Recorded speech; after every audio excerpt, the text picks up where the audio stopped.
Thanks for tuning in to TheLeague.com. I'm here with Nickelus F, one of the best rappers in Virginia, and in my opinion, one of the best rappers in America. Stay tuned for this interview. I'm glad to finally meet you. I'm a big fan of your music over these years. I was just wondering, what are the origins of your name, Nick Fury and Nickelus F?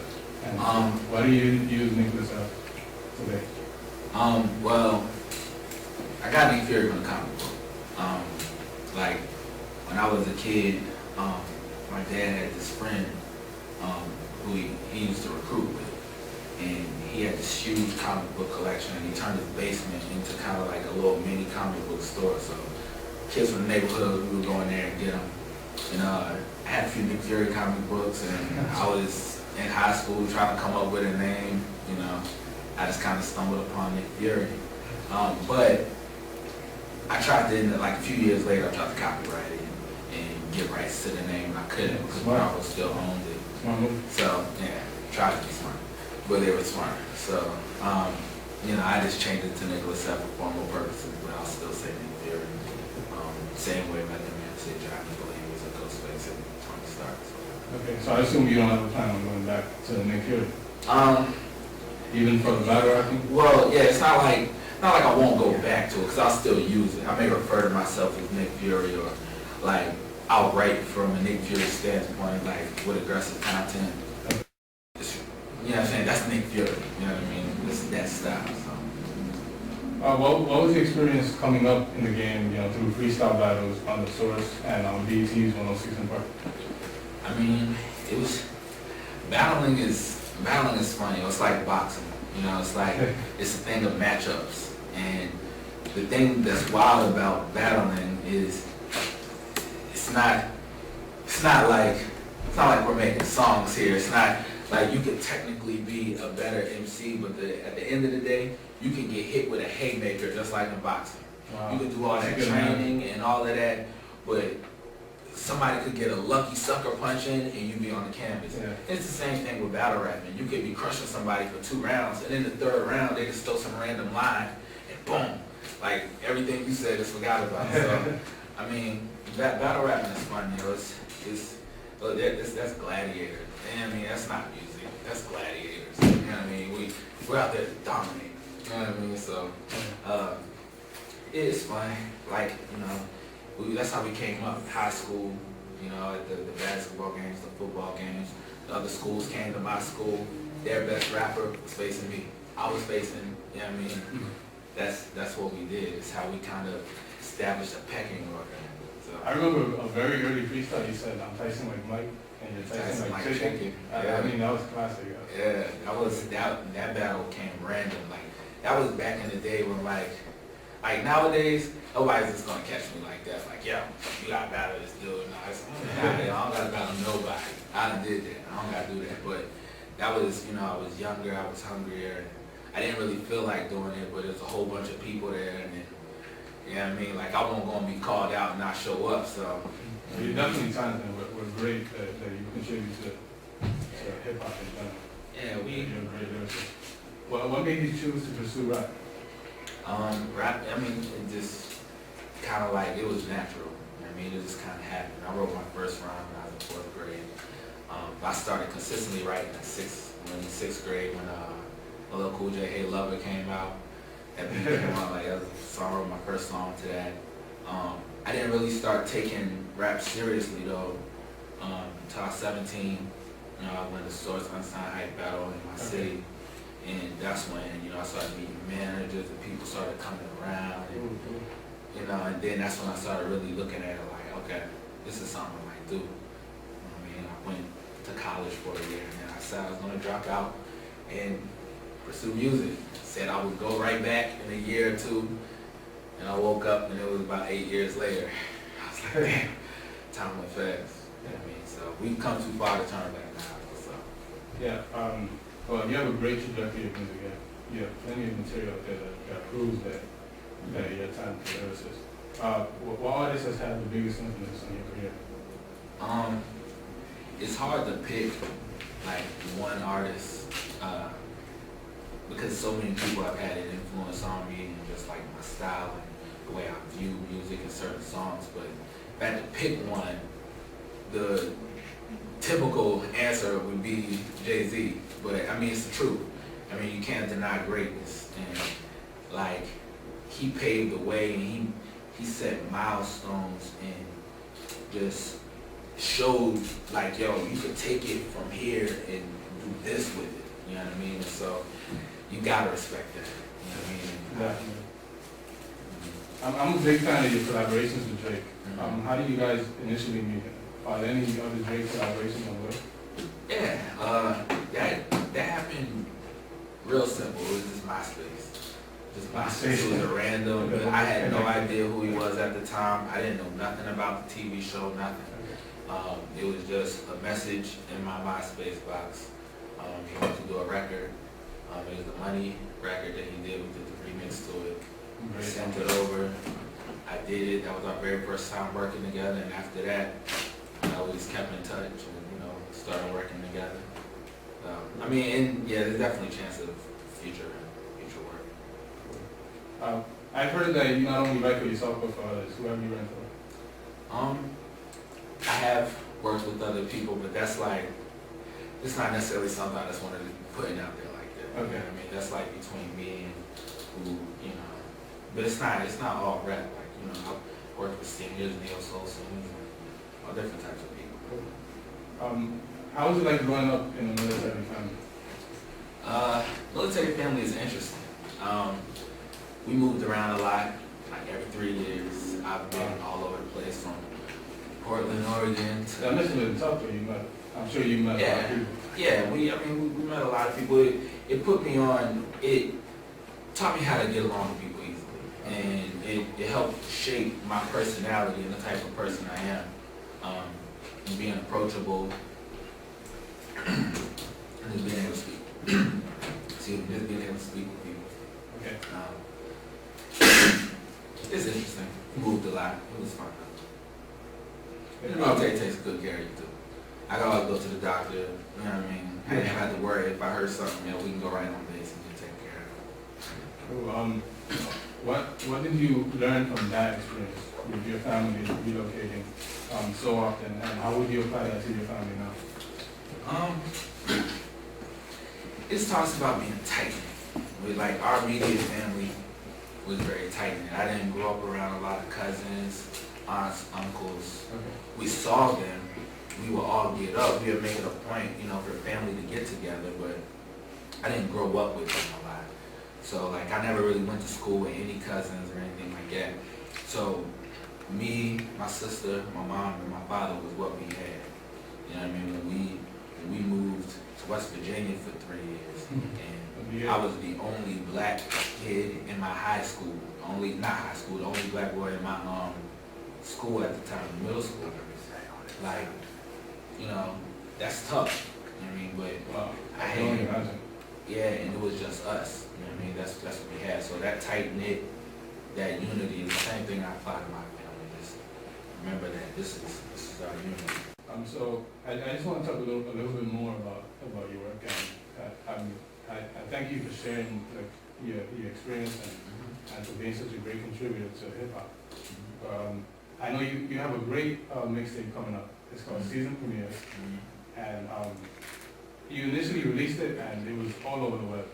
And you're coming up with a deluxe mixtape, a deluxe version with extra songs, which is just sweet. It just makes the pot sweeter. How does Season Premiere differ from your previous projects? Season Premiere is different from my other projects because it's a complete body of songs. Like a lot of my older projects was a lot of exhibition rap, freestyles, concept projects, mashup records and stuff like that. But I've always was focused on like song making. But I just won't, like my mind was elsewhere. Like it's like the idea of a mixtape for a while was different than what it is now. Now it's like, yo, let me put my best stuff on here. But in the past it was kind of like, put some freestyles, you put some throwaways, you put it all together and you call it a mixtape, and you hold your best songs for your supposed album, that no one ever really puts out. You know what I mean? Okay. So, I mean, that was kind of like the approach to my older tapes. Although I like them, you know what I mean? I like them all, but this is like. So would you consider this your best material? Yeah. I feel it's my best overall, presentation to the people because, I mean, it has a focal point and a general theme throughout the whole CD. I mean, you get to see what I am, what I'm about, and so forth. What producers did you use for Season Premiere? I use a lot of up and coming producers. Elite is one of the biggest names on there. He's incredibly talented. He reached out. I worked with Stephen Skeeter, and he's a guy that I just met at one of my shows. He came up, had a CD for me.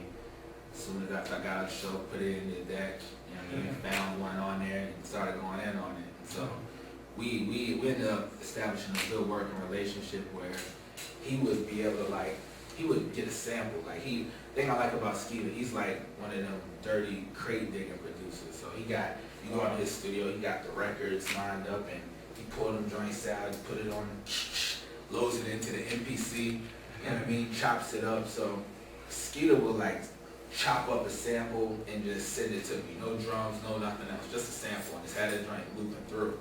And I'll take it and I'll listen to it, and if it works, I can write a whole song to it. You know what I'm saying? And I'll write a whole song to it, bridge, hook, all that, and just send him the acapella. And he'll take that acapella and just redo the whole beat behind it, and then send it back to me. And I'm like, oh, wow, that's crazy. So That's interesting. I was going to ask you about your writing process in the studio. I've actually heard that you don't write at all. Is that true? Yeah. If I want to write, I write. Sometimes I write. I mean, it's not like I'm not one of those guys who's like, yo, I don't write, I don't need to, I'm never going to. Sometimes I do. You know what I mean? I was a little curious because it was. It's something that structure is perfect. Yeah, it's something we've been doing for years. That's why I say, I'm not that impressed with it because a lot of my closest homies, they all write like that. That's I got it from my homie JR. In high school, he was doing that. I was in 11th grade. Back then, I was writing every single day. He used to just come off the head with all this, all the time. But I mean, it's I put a beat on. I let it go. I loop it till my ears bleed. It just goes. And I think, I think about what mood, what space the beat puts me in. When I hear a beat, I see colors. I see sometimes I'll see an orange or a red or a blue or a green. That'll affect the mood or the memories that I think of when I hear the beat. And then, you just kind of just construct it. You just talk it out. You know what I mean? Just put it on and just talk it out. You know what I mean? And then it just comes together. That's crazy. And just keep it natural. I'm not the type to force anything. Somebody can be like, yo, this beat's crazy. You need to do it. You should use this type. You know what I mean? And I can try it, but if it's not natural, then I'm not gonna rock with it. Every time I try to force something, I didn't like it. It may be cool, there may be a few good lines in there, but it didn't have that feeling behind it. And so that's why I like the force records. It's if a beat can just get me in a mood and I can just blurt off something and it come out hot, and that's the genre I work with. It's interesting because you take it behind the creation process of music, but there's a lot of people now in the industry that are giving away music for free. So I mean, it seems like there's a lot of hard work being put behind the actual creation of the song. But yeah, people are giving it out for free. I'm just wondering what are your opinions on the dramatic changes going on within the music industry as a whole? As a whole, I'm happy with the way music is going. The thing with giving out the free music, I mean, that's just something you gotta do. For real, for me, it's about being heard and my message getting out there because that's how we feel. That's what we feel at the beat. I'm not just rattling off a whole bunch of BS. I'm taking the time to try and convey a message to people. the message of, you know what I mean, persistence and dedication. You can get what you want out here. Because there's so many people that don't have any inspiration. Think about it. All right, everybody in this room has a drive to do something. That's why we're here. Whether it's in journalism or artistry, whatever. We have something to wake up for every day. We have something that gets us up and we're focused on something. But there are tons of people that wake up and have no idea what they're living for. They have no dreams. They don't see no way. They don't really believe that they can get that. And if you can't wake up and have a reason to wake up and have something to go get every single day, that's a sad life. You know what I mean? So my music it's all about progression. Yeah, and that's why I like my music. If the general theme is always envision something, see something for yourself that you want, and wake up and be obsessed with that. Have something, and that's just, you know, that's what the whole point of it is for me. So giving it out free isn't an issue because I want it to be heard. There's other ways to get the money. You know what I mean? Because there's so many other people giving music out for free. Why pay for this dude that you don't even know when your favorite artist is giving you music for free? So I also agree. I agree. I mean, if the fan supports the music, they're gonna be there at that concert. They're gonna, you know, they're always gonna be there for the artist. And that's what I want. Like I want, you know, we put the music out. We're gonna let it marinate for a while before we do the shows. I want people to be able to soak it in. You know what I mean? And really rock with it. And you know, we're gonna come party, have a good time with it. What's something that the fans don't know about you? Like, do you enjoy, is there something that you enjoy doing while online? I like blows, man. My life is crazy. Like for real. Like, alright, you know, I doing the music full speed ahead. I got twin girls that I had last year. They had me full speed ahead. I have a house that I own, so I have to work full time, full speed ahead. So when I get any time to relax, I'm relaxing, y'all. I'm relaxed, you know what I mean? Trying to watch a movie. If I get some time, I might try to go bowling or something. You know, I'm doing a little bit of that. I'm not good enough.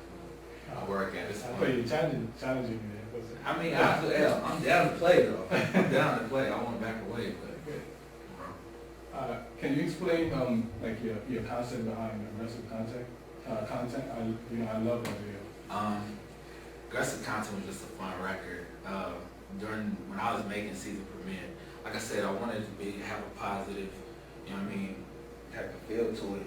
My manager was like, yo, like, 'cause I was doing a lot of references. We did like 75, 80 records, and we picked 16, so I was doing a lot of records, and I knew I wanted certain concepts and themes, so it seemed like, you know, I was doing the same song over and over. So he was like, yo, man, this shit's all seeming soft, yo. We need something hard, yo. We need some aggressive content. That was literally the term he used. I'm like, okay, all right, I got something for you. And that was just one I just wrote one day. It was just fun. I took it back to high school. Like some of the actual lyrics and lines that I used from high school. So you took it back to the battle days. Yeah, it was just a fun record. Just talk about some wild stuff. What about Fueled Up? I mean, that's one of the first tracks on season premiere, and I love that song. Fueled Up is kind of like, it's a snapshot of life last winter, you know what I mean, in 2009. And it's kind of like, if you think of season premiere as like a movie, then Fueled Up would be that opening scene, like in a horror movie. You know, a horror movie opens up, you got your opening credits, some ghastly scene happens, somebody gets murdered or whatever happens, and then it like fades out, and you get the credits coming up, and then the people, the sun is out and everything. That's kind of what Fueled Up is. It's kind of like alone in the kitchen, eyes look inside me, trying to paint a picture, like this is dark, this is all that's going on, this is why I'm doing the music, like I got my kids, I got the, you know what I mean, all of this, spew it all out, this is what it's about, I'm fueled up, this is why I'm fueled up. Echo, echo, echo, echo. And then, it goes into the formal introduction with the sun, well, hello, hello, how was, I mean, that's what that is. It's kind of like the mood set. So, Nick Fury, I'd like to thank you again for doing this interview with Believe.com. We look forward to your mixtape season premiere coming out in July. Yeah. We were just wondering, how can we find out more about you? Where can we reach you? You can reach me on Twitter at Nickelus F. That's NICKELUSF. Check the website, nickelusf.com.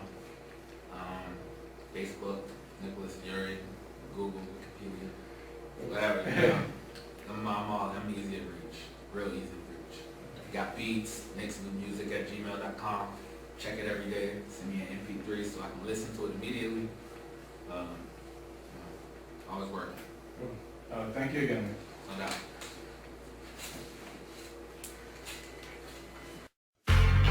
That's why I'm the world champion. That's why this one don't cost $800 and that cost $200. And I don't know what that cost. I'd be ashamed to wear it. That's why I'm wearing lizard shoes and a Rolex watch, and I got a limousine sitting out there a mile long with 25 women just died. So there you go. Woo, woo. Aggressive content, beats knock your neck out of alignment. Paralyzed while I maneuver, such a Heimlich. I ain't happy till I make deposits. This ain't DOA, this is death to everything that ain't my shit.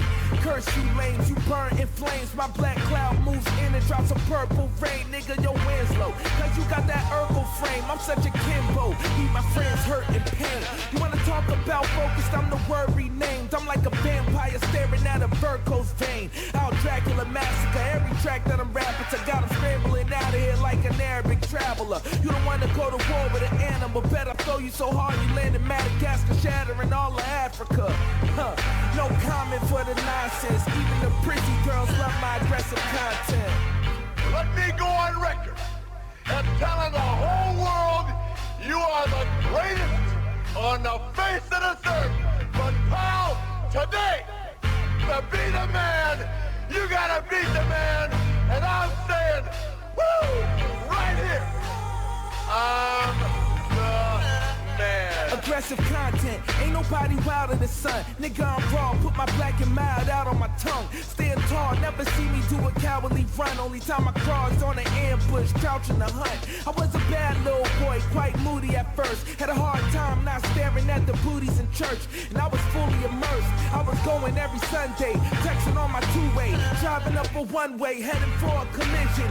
Dreading what's ahead from all the sin and exploring the world. Lost my religion, big lake of fire, everybody swimming. Oh, how we forget about the ending. But it's so hard to walk straight and narrow and keep your eye on the sparrow when these wolves right in front of you with their bow and arrows aiming at your apple, but get your arm hit.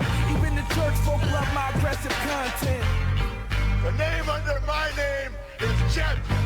It makes me the best in the world. And nobody is going to claim to be the world heavyweight champion until he goes through me. Y'all out there, take a good look at what's going on. Aggressive content, sliver tongue Scorpio, sun scorching. The horseman spitting out dastardly tales of torment. You think you hard, but how bad are you when skeleton bones reassemble right in front of you and come after you? Rich city wasteland, survival in the ruins. So we be getting stoned like Bible executions. High, seeing illusions, act stupid. I'll be swinging the Excalibur sword with the boulder still attached to it. Yeah, gargoyle in a jogging suit, crouched in the parking deck waiting beside your car for you. Horrible to meet everybody's a lamb chop. The brown recluse spider lurking in the sandbox. Watch your toes, watch your feet, and get your children. I crawled into your shoe, waiting for your foot to slip in. Fatally bitten, soon as we make contact. Even the gothic love my aggressive content. Where my mind went. Pop it out, pop it out, pop it out. Fresh lungs, fresh perspective.